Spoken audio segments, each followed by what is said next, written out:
오늘은 바라봄의 법칙이라는 제목으로 말씀을 생각해 보기를 원합니다. 여러분, 교통사고 전문 변호사인 한문철 변호사님 잘 아시죠? 최근에 한문철 변호사님에 대한 아주 재미있는 기사를 제가 보게 되었습니다. 한문철 변호사님은요, 하루에도 많게는 수천 건, 적게는 수백 건의 교통사고 영상을 본다고 해요. 정말 예측할 수 없는 그런 상황에서 일어나는 교통사고, 전혀 교통사고 날 상황이 아닌데 갑자기 일어나는 교차로 안에서의 사고, 그런 사고들을, 그런 사고 영상을 날마다 본다는 것이죠. 날마다. 그렇게 날마다 그런 영상을 보다 보니까 직업병이 생겼다고 합니다. 한문철 변호사님의 직업병이 뭐냐면, 그런 영상을 계속 보니까 교통사고가 날 것 같아서 본인이 운전을 못하겠다는 거예요. 지금 운전을 안 하고 다닌답니다. 운전을 안 한다는 거예요.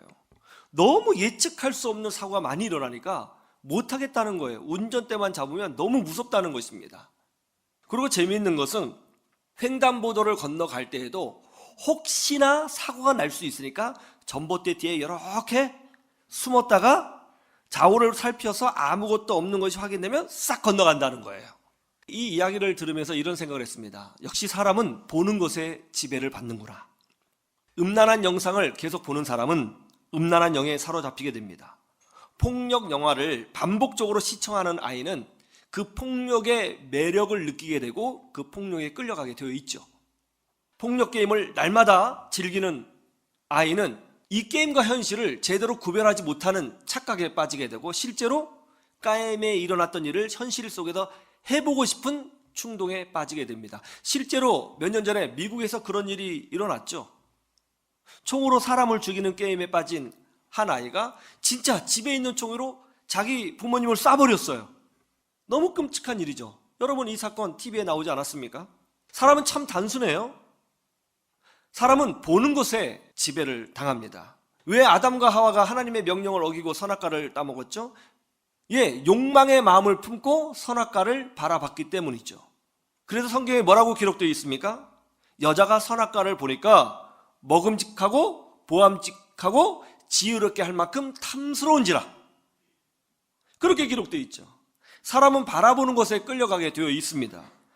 그러므로 우리는, 하나님의 자녀인 우리는 복된 것을 바라보고 날마다 그 은혜를 사모하고 하나님의 은혜와 축복을 누리는 사람이 되어야 될 줄로 믿습니다. 우리가 보는 대로 우리는 지배를 받고요, 우리가 보는 대로 생각하게 되고요, 생각은 습관을 만들고요, 습관은 삶을 만들어요. 그리고 기도를 형성합니다. 그리고 하나님은 우리의 기도에 예민하게 반응하시죠. 보는 것에 하나님이 역사하신다는 뜻이에요. 저는 여러분들이 복된 것을 바라보는 주의 백성들 되시기를 주님의 이름으로 축원합니다. 그러면 우리가 알아야 하는 바라봄의 법칙은 무엇입니까? 첫 번째는 이겁니다. 어둠이 아니라 빛을 보라는 거예요. 우리 5절 말씀 이렇게 돼 있죠? 5절 같이 볼까요? 시작. 여자들이 두려워 얼굴을 땅에 대니 두 사람이 이르되 어찌하여 살아있는 자를 죽은 자 가운데서 찾느냐. 예수님이 부활하셨습니다. 그러나 이것을 알지 못하는 여인들이 예수님의 무덤가에 찾아와 애도를 표하려고 했습니다. 그런데 충격적인 모습을 보게 된 것이죠. 예수님의 무덤을 막아놓은 바위가 한쪽으로 치워져 있는 거예요. 여러분 아시다시피 유대인의 무덤은 동굴입니다. 동굴 안에 시신을 모셔두고 바위로 동굴 입구를 막아둬요. 그리고 이곳이 시신이 있는 곳이다 라는 표시를 하기 위해서 흰색으로 칠을 했습니다. 회칠을 해놔요. 그런데 여인들이 예수님 무덤가에 가보니까 동굴을 막아놓은 이 바위가 치워져 있는 것이죠. 깜짝 놀랐습니다. 동굴 안을 들여다봤습니다. 어둠 속에서 예수님의 시신을 찾으려고 노력했어요. 찾을 수가 없었죠. 아무리 어둠 속에서 예수님을 찾으려고 했지만 찾을 수가 없었습니다. 예수님을 발견하지 못하자 그녀의 마음에 뭐가 생겼다고 그래요? 근심이 생겼다, 두려움이 생겼다고 오늘 성경은 설명하고 있습니다. 그런데 그때 그 순간에 천사가 나타났다는 거예요. 오늘 말씀해 보니까 천사가 뭐라고 메시지를 전해줬죠? 이렇게 메시지를 전해줬죠? 어찌하여 산자를 죽은 자 가운데서 찾느냐. 어찌하여 산자를 죽은 자 가운데서 찾느냐. 무슨 말이에요? 이런 의미가 담겨져 있는 것이죠. 왜 어둠 속에서 예수님을 찾느냐? 왜 죽은 자 가운데서 예수님을 찾고 있느냐? 왜 희망이 아니라 절망을 보고 있느냐? 왜 빛이 아니라 어둠을 보고 있느냐? 이런 뜻이 담겨져 있는 것이죠. 분명히 예수님께서 부활하실 거라고 하는 사실을 여러 번 누누이 제자들에게 그리고 여러 사람들에게 말씀해 주셨습니다. 여러 번 말씀해 주셨어요. 그러면 이 여인들이 예수님의 무덤가에 와서 예수님의 시신을 발견하지 못했을 때에 예수님께서 이전에 많이 말씀해 주셨으니까 혹 예수님 말씀대로 정말 예수님이 부활하셨나? 그렇게 생각할 수도 있잖아요. 아니 그렇게 생각해야 되는 거잖아요. 그런데 그런 생각 전혀 하지 못하고 예수님의 시신이 없어졌으니까 도난당한 거 아니야? 뭐가 잘못된 거 아니야? 그런 부정적인 생각에 휩싸여서 동굴 안에 어둠 속에서 주님을 찾았다는 것이죠. 그러자 오늘 성경이 뭐라고 증거하고 있어요? 어둠을 바라보니까 그녀들의 마음속에 근심과 두려움이 생기더라는 것입니다.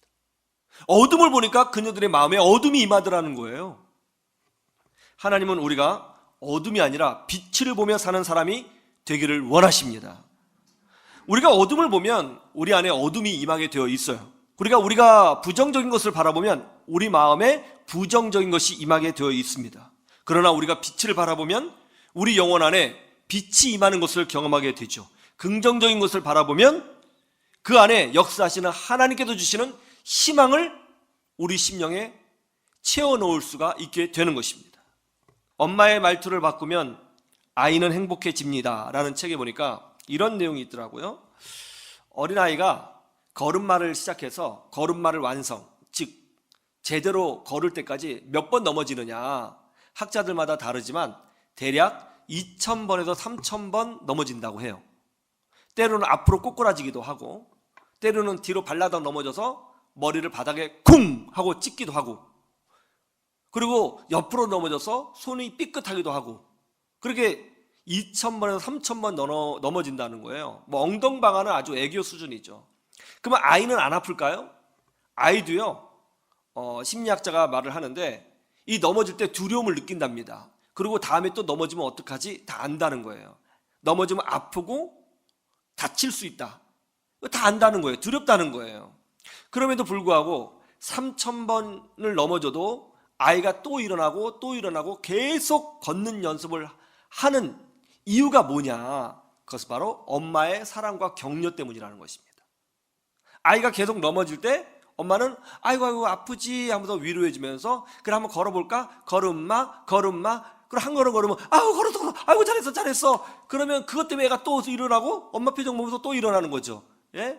머리 꽝 찍어가지고 막 정신이 없는데도 또 일어나고 반복적으로 일어나는 거죠. 그 사랑 때문에 격려를 받아서 아이가 3,000번을 도전하게 되고 그래서 제대로 된 직립보행을 완성하게 된다는 것입니다.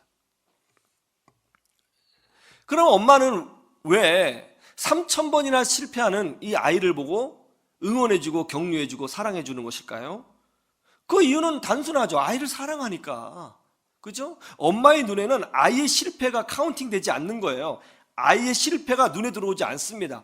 그냥 아이가 조금 이쁜 짓만 해도 그 긍정적인 모습에 기쁨으로 반응하는 거예요. 만약 엄마가 아주 냉정하게 계산을 해서 너 지금 1,500번 실패했어.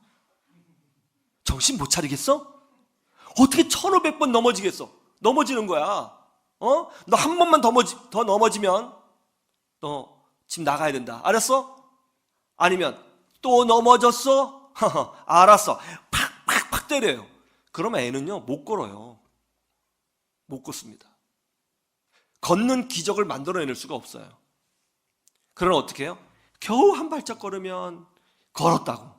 사실 그게 걸은 건지 비틀거리다가 발을 잘못 디딘 건지 구별이 안 되지만 걸었다고. 이뻐해주고 기뻐해주고, 어둠이 아니라 실패가 아니라 할 수 있는 것에 집중하고 그것을 바라봐주고 격려해주니까 아이가 3,000번 넘어져도 일어날 수 있게 되더라는 것입니다. 다음 주가 부활주일이죠. 부활주일의 핵심이 뭐죠?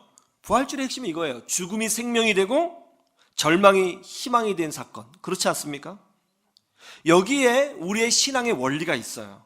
예수님을 나의 구주로 고백하는 모든 그리스도인들이 알아야 되는 핵심적인 신앙의 원리가 있습니다. 그것이 뭐예요? 우리는, 믿음의 사람은 예수의 부활을 믿는 사람들은 어둠이 아니라 빛을 보는 사람이 되어야 한다는 것입니다. 몇 년 전에 우리 교회가 캄보디아에 단기 선교를 갔지 않았습니까? 거기서 많은 일들이 있었죠. 그리고 엄청난 기적도 있었죠. 그 중에 하나가 뭐예요? 그 지역에 있는 중학교에서 우리 선교팀을 공식적으로 초청했다는 거예요.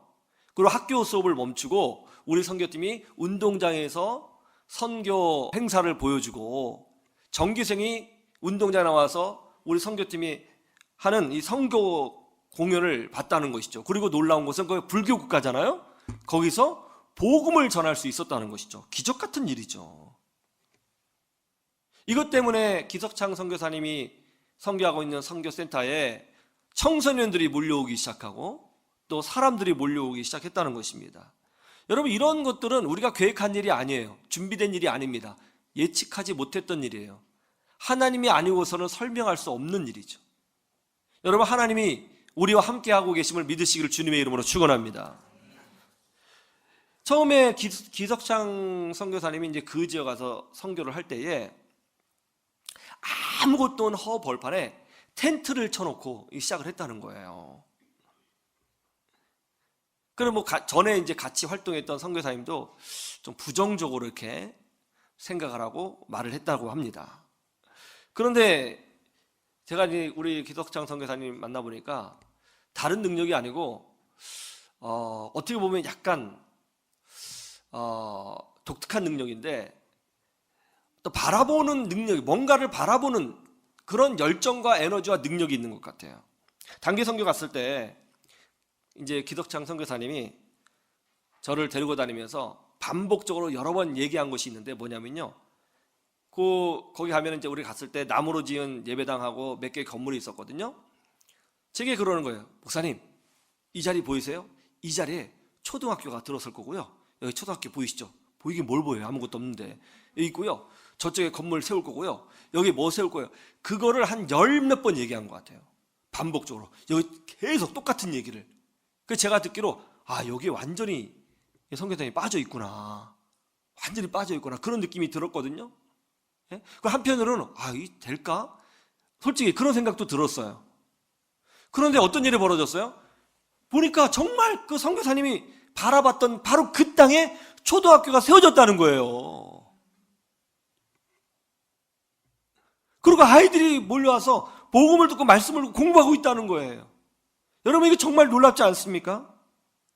오늘 말씀에 뭐라고 되어 있어요? 어찌하여 산자를 죽은 자 가운데서 찾고 있느냐? 이런 말씀이죠. 너희들은 어찌하여 하나님의 자녀가 빛이 아니라 어둠 속에서 무언가를 찾고 있느냐? 그런 말씀 아니에요. 하나님은 우리가 어둠이 아니라 빛을 보기 원하시는 것입니다. 부정적인 것이 아니라 긍정적인 것을, 절망이 아니라 희망을, 안 될 이유가 아니라 가능성을 보고 기도하기를 원하시고 그것을 믿음으로 구하기를 원하시는 것입니다. 그럴 때 우리가 구하는 것을 하나님께서 아시고 응답해 주시는 역사를 체험하게 되는 것입니다. 그렇게 되기를 주님의 이름으로 축원합니다.